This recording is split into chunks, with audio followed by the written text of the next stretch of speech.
Olá, bom dia, seja bem-vindo ao Jornal da Manhã desta quarta-feira, 6 de setembro. Frio, calor, frio de novo, tudo isso num único dia. Se você mora em Vitória da Conquista, sabe muito bem do que eu estou falando. Mas e a nossa saúde como fica com tanta variação de temperatura em tão pouco tempo?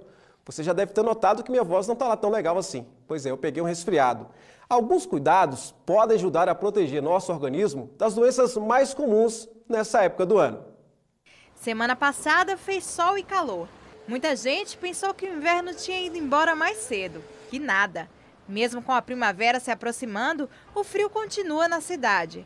E este ano o inverno tem sido rigoroso. Nas noites mais frias, a temperatura chega à mínima de 9 graus. Durante o dia, o sol dá as caras, mas o frio não passa. A rotina tem sido essa. Coloca casaco no frio, tira casaco no calor. Não é difícil ver alguém carregando um agasalho, afinal, o sol pode ir embora ou aparecer a qualquer momento. Esquenta, esfria, depois torna a esfriar, depois torna a esquentar. A oscilação da temperatura fica ainda pior para quem tem algum problema respiratório. Pamela, por exemplo, tem rinite e costuma andar prevenida. Eu sempre tenho que levar o casaco, guarda-chuva e um desentupidor nasal. Quando as temperaturas mudam drasticamente, o equilíbrio térmico do nosso corpo é prejudicado. Como consequência, a nossa imunidade baixa. Aí vem as gripes, os resfriados, as inflamações e por aí vai. O nariz tem a função de filtrar o ar, aquecer, umidificar. O ar está mais seco e a temperatura mais baixa. Isso requer um esforço maior do organismo. Tá? O organismo também, para manter a temperatura ideal, acaba consumindo mais energia. Então, esse gasto calórico faz baixar um pouco a imunidade. É uma época que as pessoas ficam em ambientes fechados, principalmente o frio no nosso caso. Ficam em ambientes fechados, fecham janelas, fecham portas, ficam mais aglomeradas. Isso faz com que passe mais infecções de uma pessoa para outra. Para manter a imunidade em dia, alguns cuidados são necessários. Manter a hidratação adequada, alimentação saudável com muitas frutas, comer de 3 em 3 horas, fazer atividade física regular, tentar estar sempre bem agasalhado. Então é melhor você sobrar roupa, tirar o casaco do que sentir frio durante o dia. Seu Edivaldo queria mesmo que o sol não fosse mais embora. Tudo para manter a saúde em dia. Eu dou bem com quente, porque sinto assim uma falta de fogo danada, com alergia de frio danada. As temperaturas devem cair nos próximos dias aqui em Vitória da Conquista. Veja a previsão no mapa. Pode chover a qualquer hora desta quarta-feira em Piauí. Variação de temperatura entre 16 e 26 graus. Céu nublado com possibilidade de chuva em Tarantim. Oscilação térmica entre 16 e 27 graus. Céu parcialmente nublado, mas sem chuva em Vitória da Conquista nesta quarta-feira. A temperatura varia entre a mínima de 12 e máxima de 23 graus. Céu nublado no feriado da Independência. A menor temperatura é de 10 graus e a maior não passa dos 23. Céu nublado com possibilidade de chuva a qualquer hora desta sexta-feira. 9 graus é a mínima prevista e a máxima é de 23. O melhor remédio é aquele que aumenta o nosso sistema imunológico e nos faz ver o lado bom da vida. Então, o melhor remédio é o riso. E essa afirmação está num livro escrito por um médico. A repórter Ariela Bonfim conversou com o autor e conta pra gente por que o riso é tão benéfico à saúde. Estou aqui com o Dr. Péricles Prado, que é dermatologista, mas hoje a gente vai falar de um remédio e não de um problema, né? Um remédio que é gratuito e sem contraindicação, que é o riso, que também é o tema do livro que o senhor acabou de escrever, né, Dr. Péricles? Fala um pouquinho pra gente como que surgiu, né, a ideia de escrever um livro sobre o riso. Isso mesmo. Na verdade, desde criança eu sempre gostei de contar piadas, eu sempre gostei de humor. Eu sempre via que realmente o humor é uma coisa contagiante. Quando uma pessoa está rindo, todos riem também. E depois eu fui pesquisar e aí eu fui ver o seguinte, que o riso realmente ele produz substâncias no cérebro, que são as endorfinas, que essas substâncias melhoram o sistema cardíaco da gente, o sistema respiratório e o sistema de defesa do organismo também. Então eu fui juntando casos engraçados, vivenciados durante minha vida, tanto de estudante como de profissional aqui no consultório, e aí resolvi escrever esse livro, que eu acho que muita gente vai gostar. E como é que as pessoas elas podem ter acesso a esse livro? O lançamento vai acontecer dia 12 agora, não é isso? Na verdade, não vai ter lançamento, né? Na verdade, no dia 12, na Nobel, da Otávio Santos, vai ter uma noite de autógrafos, porque eu digo que eu escrevi um livro, não construí um míssil para ser lançado. Muito bem, doutor.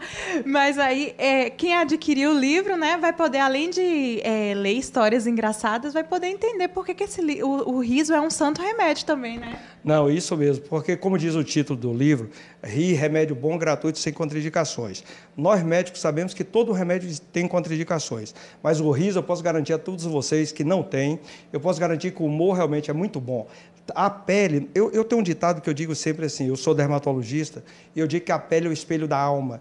E tudo que está bem no cérebro da gente, na alma, reflete na pele, e não só na pele, em todos os órgãos do nosso organismo, como defesa, como tudo isso. Inclusive, já foi provado, através de trabalho científico, que as pessoas que riem têm mais chance de sobreviver ao câncer e aos infartos também. Então, ao contrário dessas pessoas, aquelas pessoas mais sisudas, mais bravas, mais fechadas, elas estão aí suscetíveis às doenças, então. Morrem mais cedo, já está provado. As pessoas que são mais fechadas, entendeu? Tem doenças, por exemplo, vírus. Existe uma doença que é o herpes, que toda vez que a pessoa está mais triste, está mais deprimida, o herpes vem, ou quando está estressado. Quando ele está alegre, não aparece o herpes. E já foi provado, como eu disse também, Instituto de Cardiologia, por exemplo, da USP, em que os pacientes que são alegres têm uma sobrevida muito maior e uma recuperação muito melhor do que os que são carrancudos e fechados. Muito bem, então faz um convite aí para quem quiser, né, conhecer o livro, adquirir o livro, para o dia 12, não é isso? Então, dia 12, na Avenida Otávio Santos, na Nobel da Otávio Santos, como eu disse, vai ter uma noite de autógrafos com coquetel, e volta a falar, não é lançamento, porque quem lança isso é o coreano lá, Kim Jong-un. Muito bem, obrigado pela participação, doutor. Então aí, fica aí a dica desse remédio gratuito, né, e sem contraindicações, o riso. Voltamos ao estúdio. Já estão abertas as inscrições para o Circuito Sesc de Corrida e Caminhada, que vai acontecer no dia 16 de setembro em Jequié. Serão percursos de 5 e 10 quilômetros de corrida e 3 quilômetros de caminhada. A inscrição é feita através do site www.sescbahia.com.br. No site você tem todas as informações sobre a prova. O circuito tem parceria com o Jornal da Manhã. Amanhã, 7 de setembro, é o dia que se comemora a independência do Brasil. Há mais de 60 anos, a fanfarra do Instituto de Educação Euclides Dantas participa do desfile cívico. E para que tudo saia como planejado, os ensaios começaram desde o mês de março.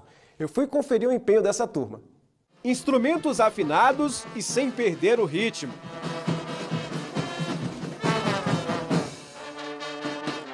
Esse é o ensaio de uma das fanfarras mais antigas de Vitória da Conquista. São mais de 60 anos de tradição.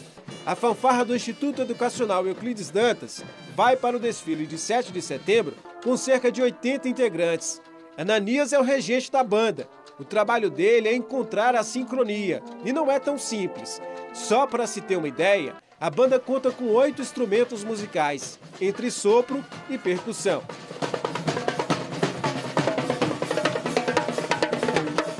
Todos esses instrumentos têm que ser ensaiados separadamente com seu arranjo, né, dentro da música. Depois nós juntamos esses 5 instrumentos, depois nós juntamos junto com a percussão e depois juntamos com o corpo coreográfico para conseguir uma sincronia entre o som e também os movimentos. Esses ensaios chegam a levar 2 horas e meia de duração e acontecem pelo menos 3 vezes por semana. Todo esse esforço é para chegar na avenida e fazer bonito. A preparação da fanfarra para o desfile de 7 de setembro é bastante puxada. Exige comprometimento e dedicação dos integrantes.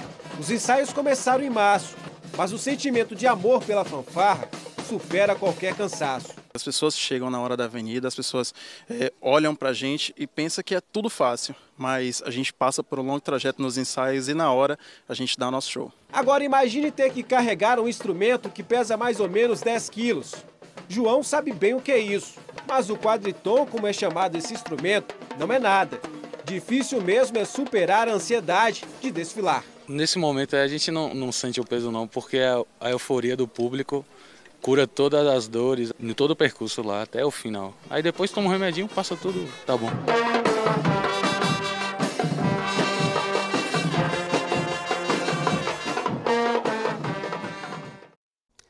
g1.com.br/Bahia para rever nossas reportagens. A seguir, as notícias estaduais. Aproveite bem o seu dia.